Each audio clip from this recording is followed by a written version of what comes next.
আমরা যে কি ভয়ে ভয়ে থাকি আপনাদেরকে বোঝাতে পারবো না। সো আমি একদম লেটেস্ট একটা ঘটনা বলি।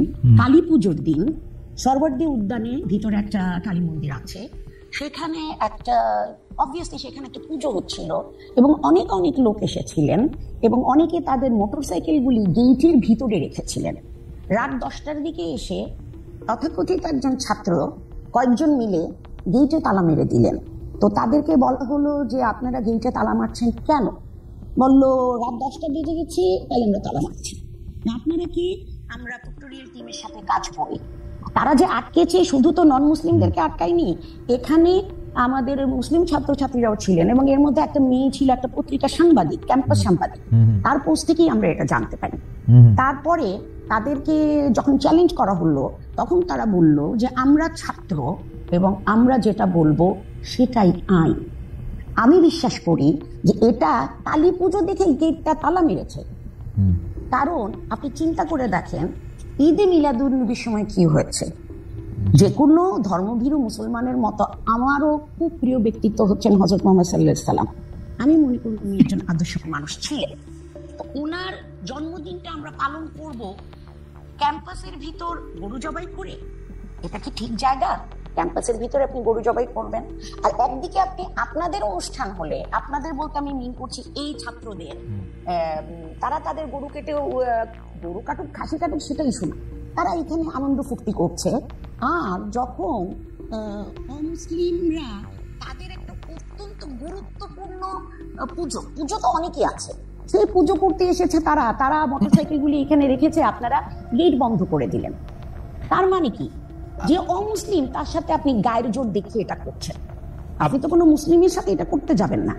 মুসলমান হয়েও আমি গিয়ে যদি বলতাম যে ক্যাম্পাসের মধ্যে এটা করো না, তাহলে আমার অবস্থা খারাপ হয়ে যেত। নিরাপত্তাহীনতার যে বোধটা, এই ধরনের ঘটনা থেকেই সেটার জন্ম হয়। আপা, আপনাকে অনেক ধন্যবাদ। আপা একদম স্পেসিফিক উদাহরণ দিয়েছেন জনাব মামুনুল হক।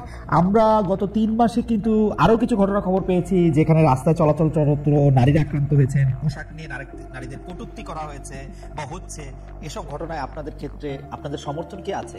অনেক ক্ষেত্রে তৌহিদি জনতার কথা বলা হয়েছে। আমি একটু শেষ করি। তো অনেক ক্ষেত্রে তৌহিদি জনতার কথা বলা হচ্ছে। এই তৌহিদি জনতা আসলে কারা?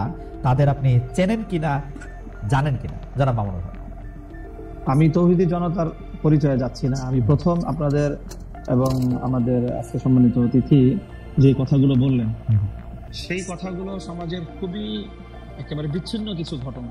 আর এর বিপরীত দিকে আমরা এই দেশে এই মানে প্রকৃত অর্থে যারা প্র্যাকটিসিং মুসলিম, আমরা আমাদের বেশভূষায় এবং লেবাস পোশাকে আমরা যে কতটা এখানে নানাভাবে বৈষম্যের শিকার, হেনস্থার শিকার, তার খুব কম দৃষ্টান্তই আপনারা মিডিয়াতেও আনেন।